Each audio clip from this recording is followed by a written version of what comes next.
जानते हैं कि सूर्य क्या है? जानते हो?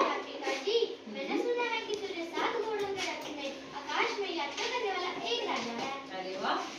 हाँ, मैंने भी कुछ ऐसा ही सुना है। नहीं, सूर्य तो एक आग का गोला है।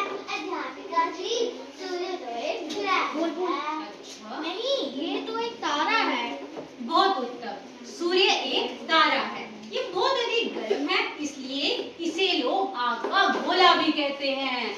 जी अध्यापिका जी, यह तो बहुत गर्म होगा। सूरज पृथ्वी से बहुत दूर है, फिर भी कितनी गर्मी देता है। मुझे गर्मी के मौसम में सूर्य बिल्कुल भी अच्छा नहीं लगता। मुझे भी, पर सर्दी में तो धूप से उठने का मन नहीं करता। मेरी नानी तो पूरा दिन धूप में रहती है क्योंकि उन्हें बहुत ठंडी लगती है ना, इसलिए। सूर्य इतना गर्म क्यों है? क्या आपने कभी ये सोचने की कोशिश की है? सूर्य पर हमेशा आग जलती रहती है, इसलिए। अगर ऐसा है तो वह आग किसने जलाई होगी? आप दोनों ठीक नहीं सोच रहे। सूर्य पर गर्मी आग के जलने से नहीं होती, बल्कि सूर्य ऐसी गैसों से बना है जो बहुत गर्म होती है।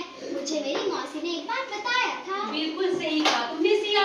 सूर्य मुख्य रूप से हाइड्रोजन और हीलियम जैसी गैसों से मिलकर बना होता है और ये एक विशाल गोला है इन्हीं गैसों का।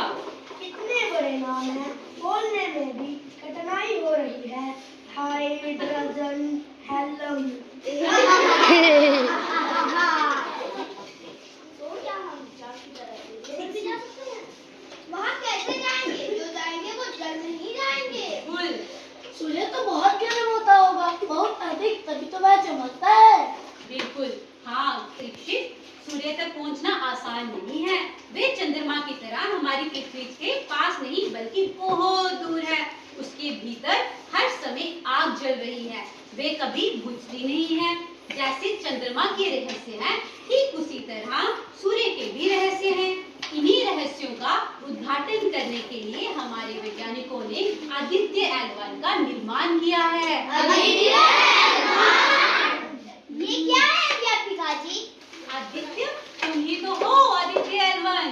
ये कुछ समझा नहीं अध्यापिका जी। समझाती हूँ। आदित्य का अर्थ है सूर्य। क्या आपको पता है इसका एक अन्य नाम भास्कर भी है? इसी तरह इस कक्षा में भी हमारे दो आदित्य हैं। क्या आपको पता है मैं किन की बात कर रही हूँ? जी अध्यापिका जी। जी गणेश और रवि। हाँ बहुत अच्छे। आइए आज हम लोग आदित्य L1 से मिलते हैं। क्या ये चंद्रयान के प्रकार का ही तो नहीं? हाँ, आदित्य L1 चंद्रयान के प्रकार का ही एक यान है।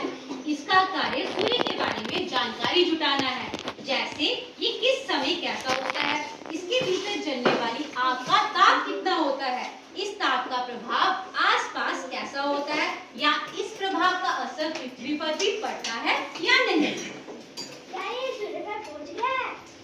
सूर्य पर तो नहीं, किंतु सूर्य से पर्याप्त दूरी पर रुककर इसने सूर्य के कुछ अद्भुत चित्र भेजे हैं, जिन्हें यदि आप लोग देखेंगे तो देखते ही रह जाएंगे। अध्यापिका जी, फिर भी ये सूर्य से पास पहुंचकर चित्र कैसे भेज रहा है?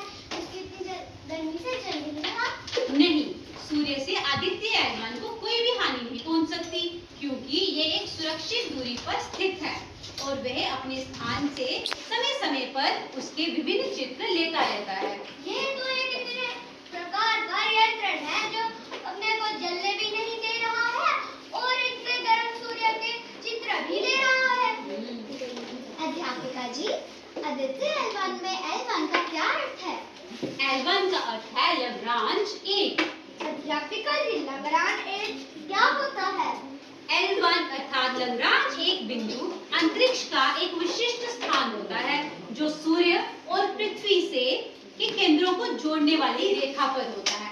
इस बिंदु पर सूर्य और पृथ्वी की आकर्षण शक्तियां इस प्रकार संतुलित होती हैं कि इस स्थान पर प्रक्षिप्त कोई भी वस्तु पृथ्वी के साथ साथ ही सूर्य की परिक्रमा करती रहती है और हमारे वैज्ञानिकों ने आदित्य अंतरिक्ष यान को इसी बिंदु पर प्रक्षिप्त कर दिया है, जहां से वे सूर्य के चारों ओर घूमता हुआ सूर्य के चित्र खींचता रहता है। अध्यापिका जी, यह तो आपने बहुत ही रोचक बात बताई, परंतु इस रोज शब्द का क्या अर्थ है? वास्तव में लग्रांज 18वीं सदी में इटली का एक गणितज्ञ था जिसने इस विशिष्ट बिंदु के विषय में बताया था, इसलिए इस बिंदु को उसके नाम से जाना जाता है। उसने इस प्रकार के चारों बिंदुओं का पता लगाया, इसलिए इन पांचों बिंदुओं को L1, L2, L3, L4, L5 इन पांचों नामों से जाना जाता है। अच्छा, अब मैं समझ गई कि क्यों आदित्य के नाम के अंत में L1 लगाया गया है, पर यह अंतरिक्ष यान अंतरिक्ष में कब भेजा गया है? मैं बताती हूँ। आदित्य L1 का प्रक्षेपण 2 सितंबर 2023 को हमारे देश के अंतरिक्ष अनुसंधान संगठन ISRO ने किया था। लग्रांज बिंदु पर स्थित ये अंतरिक्ष यान लगभग 5 वर्ष तक सूर्य के चारों ओर घूमता हुआ उसके विभिन्न चित्र खींचता रहेगा, जिनका अध्ययन करके हमारे वैज्ञानिक सूर्य के रहस्यों का पता लगाएंगे। बहुत अच्छा अध्यापिका जी, इतनी मनोरंजक बातें सुनकर तो मुझे कौतूहल हो रहा है कि सूर्य कैसा दिखता है। आदित्य आलेख ने जो चित्र खींचे होंगे वह बहुत अच्छे होंगे। मैंने आज तक सूर्य का चित्र नहीं देखा।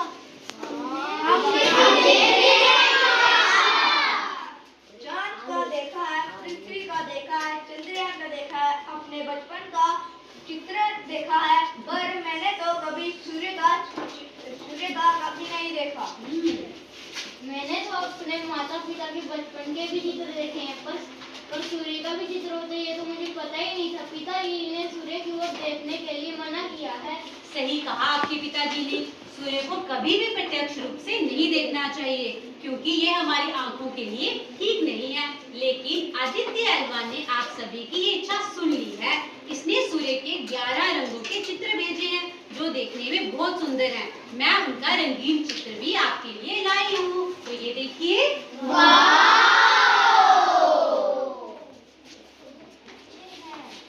ये तो सचमुच बहुत अद्भुत चित्र है। आदित्य यान इतने अच्छे चित्र लेता है, यह एक चमत्कार सा लगता है। अध्यापिका जी, चित्र लेने के अतिरिक्त आदित्य एक बार और क्या क्या करेगा? बहुत अच्छा प्रश्न पूछा। सूर्य पर गैसों की टकराहट से बहुत विशाल विस्फोट होते हैं। इनसे बहुत सारी ऊर्जा निकलती है। जिससे धरती पर आंधियां आती रहती हैं, वैसे ही सूर्य की ऊर्जा से भी काफी सारी आंधियां आती हैं। सूर्य पर आने वाली आंधियों और उससे पृथ्वी पर पड़ने वाले प्रभावों के विषय में आदित्य L1 में लगे उपकरणों द्वारा हमें जानकारी मिलेगी।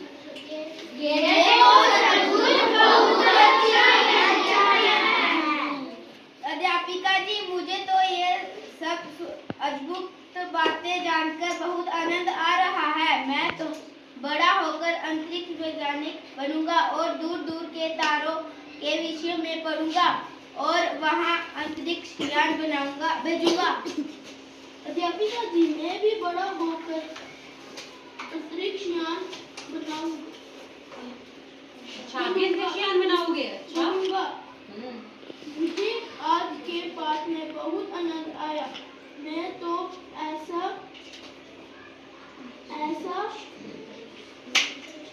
अंतरिक्ष यान बनाऊंगा जिसमें बैठकर मैं L1 बिंदु से सूर्य को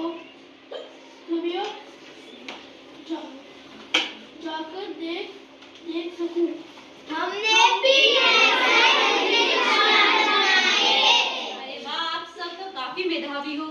आप बहुत अच्छे वैज्ञानिक बनेंगे, मुझे आप पर पूरा भरोसा है। पर बच्चों, अपना अंतरिक्ष यान में जब तुम बनाओगे तो उसमें मुझे लेकर जाना मत भूलना।